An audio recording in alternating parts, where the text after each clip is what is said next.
Bab 623. Kita makan sambil mengobrol. Tetua Sekte Pisau itu juga tercengang saat ini. Mileye ini benar-benar akan mengorbankan dirinya untuk Sekte Pisau. Dia sedikit bingung. Tidak jauh dari situ, Mileye dengan gila-gilaan menyerap kekuatan spiritual bumi itu. Kekuatan spiritual bumi ini diserap olehnya, kemudian dihilangkan oleh aturan Tao bumi, dan akhirnya berkumpul dalam aturan Tao bumi. Dan ketika kekuatan bumi ini melewati tubuhnya, tubuhnya juga mendapatkan manfaat. Karena aturan Tao bumi, kekuatan spiritual bumi ini tidak membahayakan tubuhnya. Aturan Tao bumi, surga menaklukkan semua energi dan kekuatan dari bumi. Dengan cara ini, setelah sekitar 1 jam, seluruh kekuatan jalur tanah bawah tanah diserap olehnya. Setelah menyerapnya, dia berbaring di tanah dengan wajah bengkok. Aku sangat kesakitan. Di samping, Dino Zuo dengan cepat mendukungnya. Kamu, apakah kamu baik-baik saja? Suara itu bergetar. Tubuh Mileye berkedut, seperti domba epilepsi. Dino Zuo buru-buru menatap lelaki tua itu, wajahnya penuh kecemasan. Kakek, selamatkan dia. Orang tua itu melirik Mileye, anak ini agak aneh. Dino Zuo berkata dengan marah, aneh apa? Dia menyelamatkan Sekte Pisau. Kakek, bagaimana kamu bisa begitu keras hati? Aku tidak akan memanggilmu kakek di masa depan. Pak Tua, panggil kamu Pak Tua saja. Lelaki tua itu sedikit terdiam, dia melirik Mileye di tanah, lalu menjentikkan jaringnya. 1 botol giok putih jatuh di depan Mileye. Dino Zuo buru-buru membuka botol giok putih, lalu memberikan Mileye semua pil di dalamnya. Begitu saja, setelah sekitar setengah jam, Mileye perlahan membuka matanya, dia sedikit linglung, apakah aku masih hidup? Dino Zuo berkata dengan cepat, hidup, masih hidup. Mileye menarik napas dalam-dalam, aku masih hidup. Dino Zuo menundukkan kepalanya sedikit, pedang kultivator, yang tak tahu malu, maaf. Mileye memandang Dino Zuo dan menghela nafas dengan suara rendah, mengapa kamu mengatakan kata-kata asing seperti itu? Bukankah normal bagi teman untuk saling membantu? Dino Zuo memandang Mileye, apakah kamu menganggapku teman? Mileye mengangguk, ya. Dino Zuo menangis terseduh-seduh, aku hanya ingin merampokmu, aku benar-benar sangat jahat. Mileye. Pada saat ini, lelaki tua yang tidak jauh darinya tiba-tiba berkata, gadis, kemarilah. Dino Zuo tidak menjawab, dia masih menangis.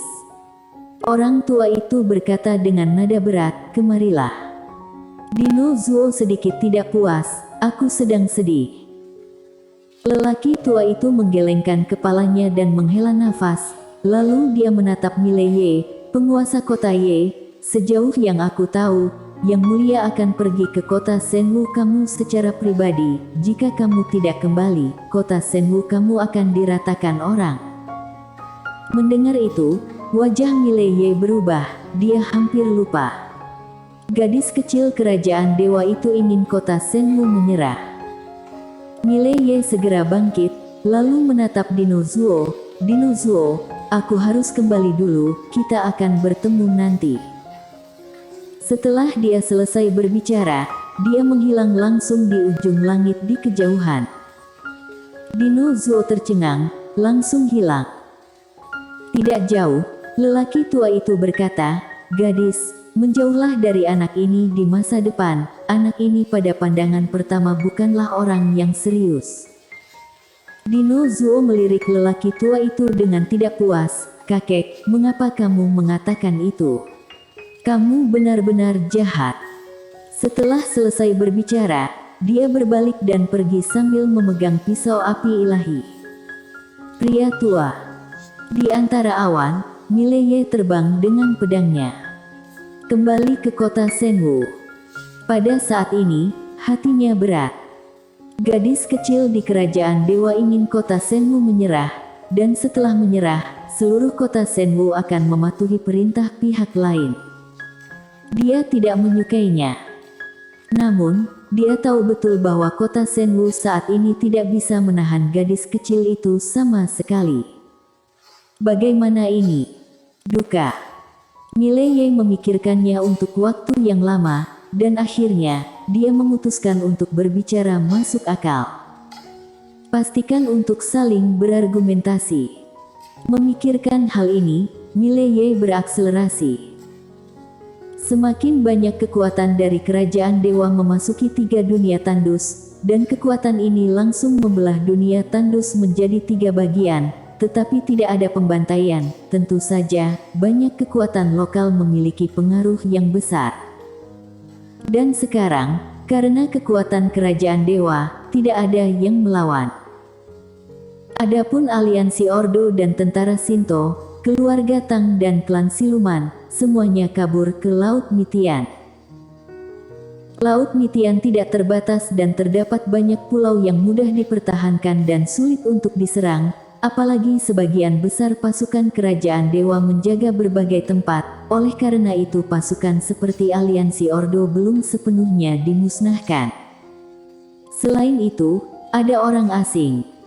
Itu kota Shenwu. Sekarang kota Shenwu ini belum menyerah pada kerajaan dewa, dan kerajaan dewa belum mengirim master untuk menyerang kota Shenwu. Namun, semua orang tahu. Bisakah kota Shenwu terus mempertahankan status menyendiri yang pernah dimiliki? Kota Shenwu. Setelah Mileye kembali ke kota Shenwu, Nona An dan yang lainnya segera dipanggil. Di dalam aula utama, para master dari lembaga seni bela diri dan sekte pedang hadir. Wajah semua orang sedikit serius. Kekuatan kerajaan dewa sangat melebihi harapan mereka. Dalam hal ini, kota Shenwu ingin melawan kerajaan dewa, itu tidak mungkin. Mileye tersenyum dan berkata, semua orang bisa mengatakan apa yang kalian pikirkan. Di bawah, seorang master lembaga seni bela diri tiba-tiba berkata, kita tidak bisa mengalahkannya. Mileye tersenyum sedikit, memang benar-benar tidak bisa mengalahkannya. Semua orang memandang Mileye. Mileye bangkit, dan berkata dengan lembut, jika kalian percaya padaku, biarkan aku menyelesaikan masalah ini. Kerumunan mengangguk. Terhadap Mileye, mereka memiliki kepercayaan tanpa pamrih. Dan sekarang, hanya Mileye yang bisa dipercaya. Segera, kerumunan bubar, hanya menyisakan Mileye dan Ladiaan di aula.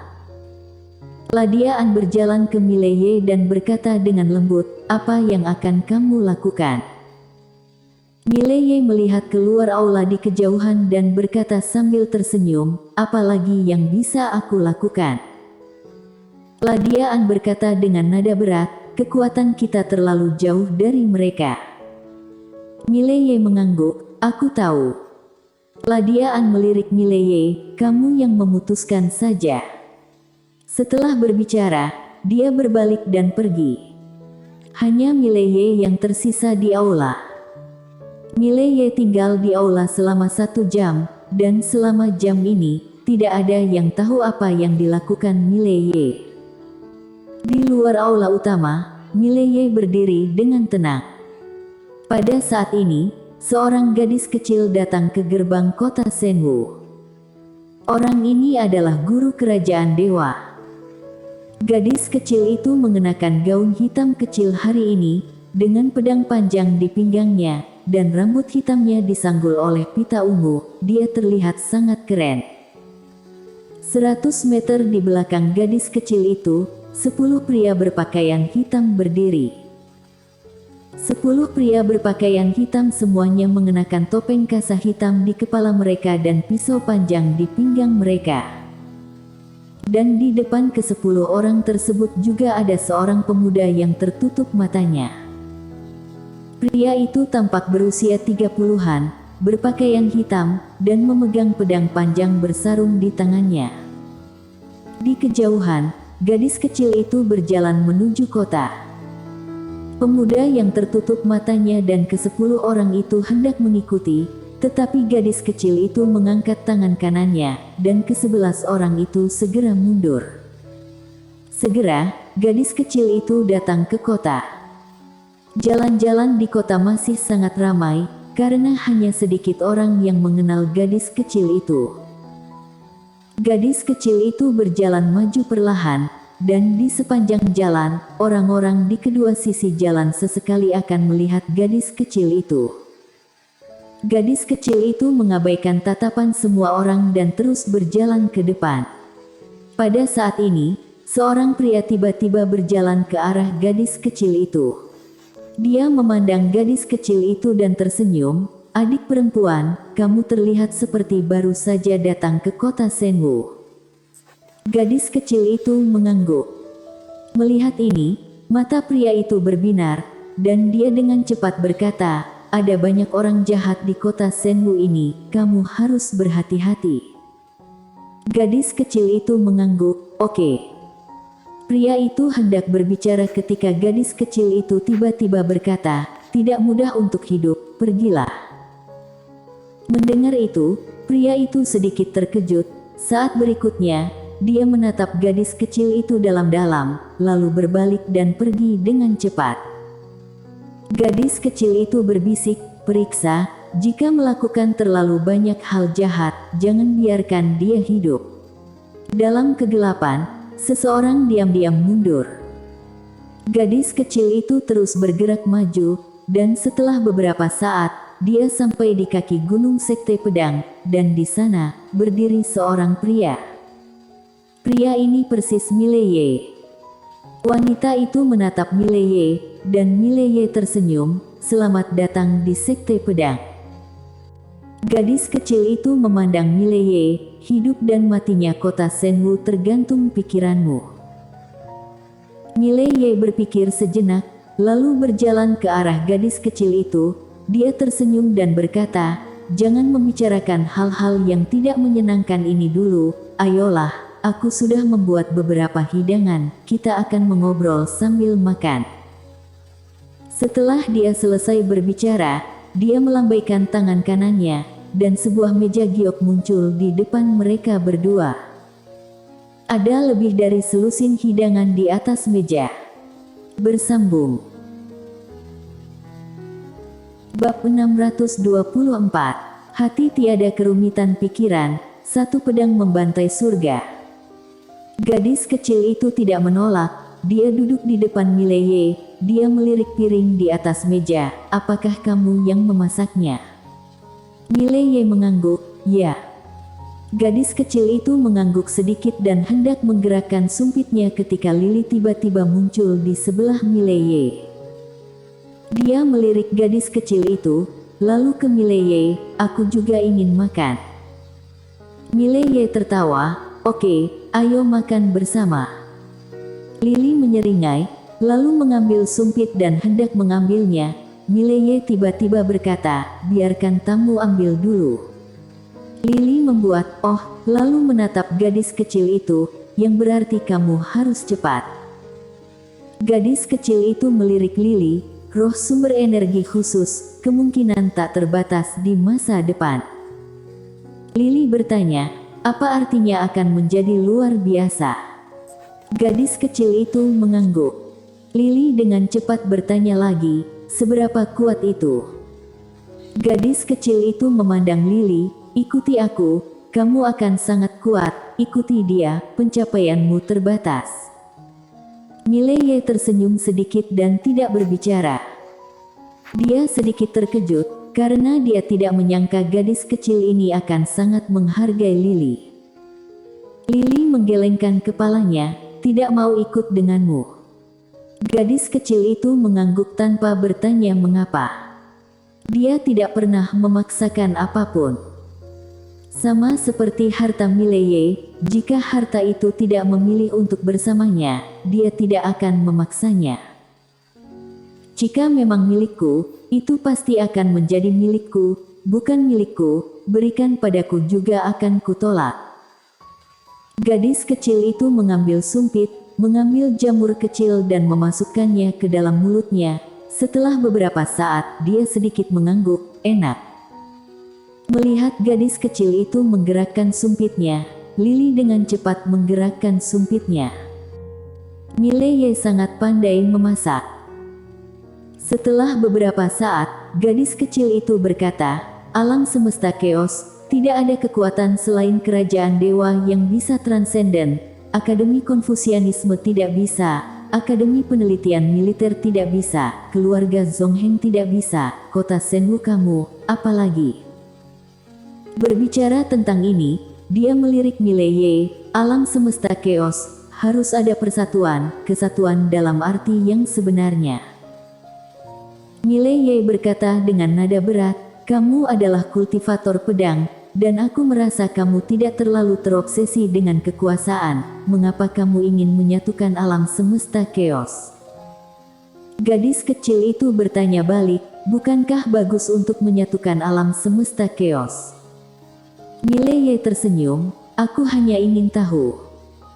Gadis kecil itu meletakkan sumpitnya, tanggung jawab semua generasi kerajaan dewa adalah menyatukan alam semesta keos.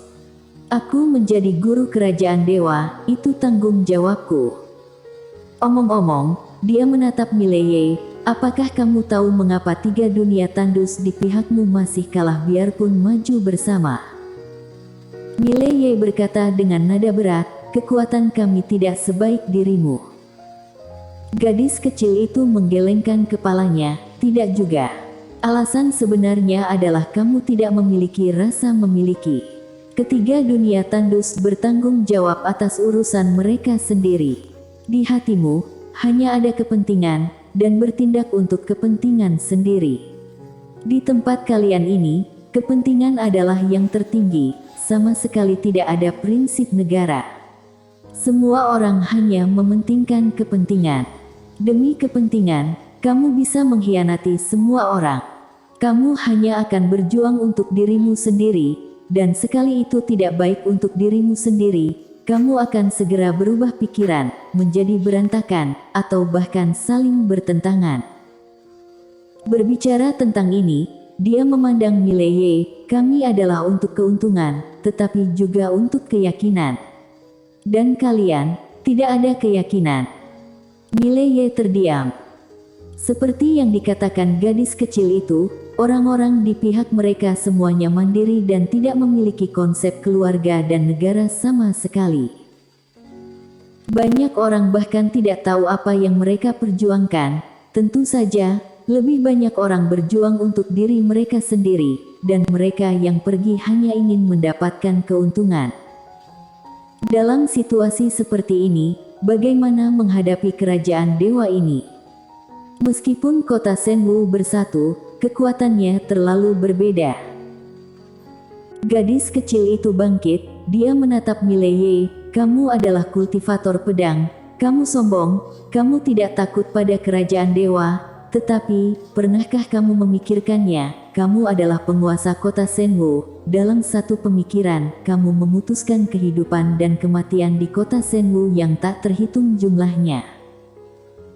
Mengatakan itu, dia berjalan di depan Mileye dan dengan ringan menepuk dada Mileye dengan jari-jarinya, pedang-pedang kultivator lebih baik patah daripada ditekuk, tetapi ini tidak berarti bahwa pedang kultivator bisa menjadi orang yang egois.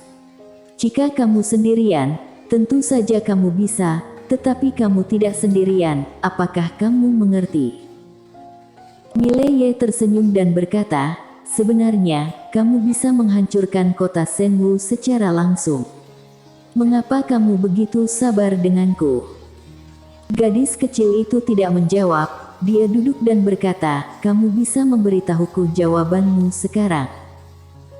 Mileye berpikir sejenak, lalu berkata, aku masih ingin memperjuangkannya. Gadis kecil itu memandang Mileye, dan pada saat ini, 11 orang muncul di belakangnya. Hanya 11 orang ini, tidak ada seorang pun di kota Shenwu yang bisa melawan. Pada saat ini, Mileye berkata lagi, apakah boleh begini saja, aku akan bertarung denganmu dulu, jika aku tidak mampu bertarung, maka kota Shenwu akan dikuasai sesuai dengan keinginanmu. Jika aku mampu bertarung, kota Shenwu akan sama seperti sebelumnya, tidak dibatasi oleh siapapun. Tentu saja, kami hanya di kota Shenwu, dan kami tidak akan mengembangkan kekuatan di luar. Bagaimana? Gadis kecil itu menatap Mileye. Kamu tidak berdamai, kamu ingin bertarung, tetapi kamu tidak ingin membawa kota Shenwu untuk bertarung dengan kerajaan dewa.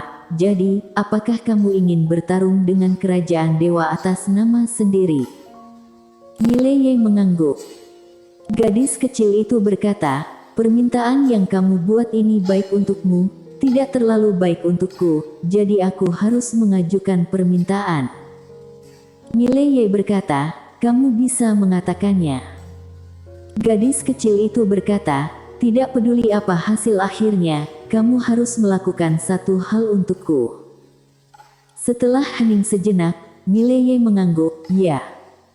Gadis kecil itu mengangguk, bawa aku ke sekte pedang lihat-lihat dulu. Mileye bangkit. Dia menyingkirkan meja, dan berkata, silakan. Dengan cara ini, gadis kecil itu dibawa oleh Mileye ke depan aula sekte pedang, dan ada patung di depan aula sekte pedang. Itu dia patung pria berbaju biru. Gadis kecil itu datang ke patung pria berbaju biru, dia menatap pria berbaju biru dan diam. Selain itu, Mileye tidak peduli. Gadis kecil itu memandangi patung pria berbaju biru untuk waktu yang lama, dan akhirnya, dia berbisik, mengapa jiwanya atau tubuh bayangannya tidak muncul dalam pertempuran tembok besar Wanshan. Mileye tersenyum pahit, sudah habis. Gadis kecil itu mengangguk sedikit, sayang sekali. Setelah dia selesai berbicara, dia berbalik untuk melihat Mileye, apakah kamu akan berduel atau memanggil seseorang? Mileye berkata sambil tersenyum, duel dulu. Gadis kecil itu mengangguk, aku akan panggil orang datang. Mileye menatap langsung ke arah gadis kecil itu, aku akan duel 1 lawan 1 denganmu. Gadis kecil itu memandang Mileye dan tidak berbicara. Duel. Mileye tahu bahwa gadis kecil itu sangat kuat, amat sangat kuat, bahkan bayangan tubuh Dimasmu tidak berdaya dengan gadis kecil ini, bisa dibayangkan betapa kuatnya gadis kecil ini. Terlebih lagi, gadis kecil di depannya juga dewa pedang. Dapat dikatakan bahwa dia sangat waspada pada gadis kecil ini, atau lebih tepatnya, sedikit takut. Takut. Dia, Mileye, adalah manusia, bukan dewa, jadi dia secara alami akan takut. Namun, dia tidak pernah menghindar dari ketakutan dan isi hatinya. Semakin takut kamu, semakin kamu harus menantang. Boleh kalah, tapi jangan takut. Gadis kecil itu berkata dengan lembut, kamu sedikit mengejutkanku. Mileye tersenyum dan berkata, apa anehnya itu? Gadis kecil itu menatap Mileye, di kerajaan dewa, sejak usia 10 tahun, tidak ada yang berani menantangku. Mileye tersenyum dan berkata, aku jarang menantang orang lain, tetapi aku benar-benar ingin bertarung dengan kamu, pertarungan nyata, tanpa objek eksternal. Gadis kecil itu mengangguk, ya. Mileye berkata, bisakah aku membiarkan murid sekte pedang menontonnya di sini? Gadis kecil itu menatap Mileye, ya. Segera, semua murid sekte pedang datang ke lapangan. Gadis kecil itu menjentikkan jari tangan kanannya, dan sebuah ranting kayu tiba-tiba terbang ke tangannya dari jarak 10 meter. Mileye tiba-tiba sedikit malu, dia awalnya ingin mengambil pedang biasa, tetapi gadis itu mengambil cabang kayu sebagai gantinya. Tidak peduli seberapa tebal kulitnya, dia terlalu malu untuk memegang pedang. Jadi, dia bergerak dengan tangan kanannya, dan sebuah cabang kayu jatuh ke tangannya. Gadis kecil itu menatap Mileye, di sisiku, tahu pedang terbagi menjadi 3 jenis tingkatan alam, jenis pertama, alam pedang kayu, jenis kedua, alam pedang suci, jenis ketiga, alam pedang kayu. Masing-masing pedang mewakili suatu tingkatan alam pedang Tao. Dan kamu seharusnya menjadi alam pedang suci sekarang, jadi kamu bisa mengambil pedang Aethermu. Mileye menggelengkan kepalanya, aku ingin mencoba pedang kayu. Gadis kecil itu mengangguk, silakan. Mileye berkata, tolong beri saran. Suara itu terdengar, dan dia tiba-tiba menghilang. Cahaya dingin kecil muncul di depan gadis kecil itu. Gadis kecil itu menusuk dengan pedang yang sangat tenang. Pedang ini menusuk tepat di atas cahaya dingin, dan cahaya dingin menghilang seketika. Mileye hendak menggunakan pedangnya lagi, tetapi pada saat ini, 3 gadis kecil tiba-tiba muncul di sampingnya. Saat berikutnya, 3 pedang menusuk alisnya, bagian belakang lehernya, dan perutnya. Semua adalah lokasi yang mematikan. Wajah Mileye sedikit berubah, dan dia menyapu dengan pedangnya. Namun, pedang ini tersapu, dan saat berikutnya, sebuah pedang telah ditikam di dadanya. Pedang itu masuk setengah inci. Percikan darah. Dan hampir pada saat yang sama, Mileye menikam gadis kecil itu dengan pedang. Pilihan naluri adalah sama-sama terluka. Namun, pada saat dia mencabut pedangnya, gadis kecil itu tidak tahu kapan dia kembali ke tempatnya. Mileye memandangi gadis kecil itu, dan gadis kecil itu berbisik, kamu terlalu lambat. Ketika suara itu terdengar, dia tiba-tiba menjadi ilusi. Tidak jauh, wajah Mileye berubah, dia akan menggunakan pedangnya, tetapi gadis kecil itu telah kembali ke tempat itu, dan pada saat ini, dia memiliki 10 bekas luka pedang di tubuhnya. Gadis kecil itu menatap Mileye, mata telanjang tidak akan pernah bisa dibandingkan dengan mata hati. Kecepatan pedang dengan tangan tidak akan pernah bisa dibandingkan dengan pedang dengan hati. Dengan hati sebagai pedang dan pedang sebagai hati, itu bisa menjadi yang tercepat. Mileye berbisik, pedang hati. Gadis kecil itu mengangguk, coba. Mata Mileye perlahan tertutup, dan setelah beberapa saat, dia tiba-tiba menghilang. Kali ini kecepatan Mileye sedikit lebih cepat dari sebelumnya, tetapi tidak terlalu. Di kejauhan, gadis kecil itu tiba-tiba mengangkat tangannya dengan pedang. Bang! Mileye kembali ke tempatnya. Gadis kecil itu memandang Mileye, tanpa pikiran yang mengganggu, bunuh yang abadi dengan satu pedang. Di kejauhan, Mileye terdiam. Celah. Dia benar-benar merasakan perbedaannya. Kekuatan gadis cilik ini bahkan tak tertandingi oleh seorang master alam kaisar. Memikirkan hal ini, Mileye tersenyum kecut. Di dunia, selalu ada beberapa orang hebat hingga menjadi tidak masuk akal, membuat orang harus menghela nafas. Mengapa ada kesenjangan yang begitu besar di antara orang-orang? Usaha itu penting. Namun, bakat seringkali lebih penting. Selain bakat, latar belakang juga lebih penting.